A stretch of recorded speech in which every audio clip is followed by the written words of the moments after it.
के इलेक्ट्रिक की नाअहली के बायस शहरी पानी को भी तरसने लगे हैं। बिजली के ब्रेकडाउन की वजह से कराची के मुख्तलिफ इलाकों में पानी का शदीद बहरान पैदा हो गया है।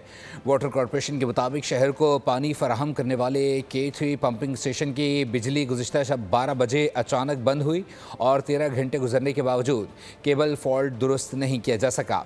हुक्काम का कहना है कि K3 स्टेशन पर 18 नवंबर को भी बड़ा ब्रेकडाउन हुआ था, जबकि के इलेक्ट्रिक ने 41 घंटे की तवील बंदिश के बाद 20 नवंबर को सप्लाई बहाल की थी।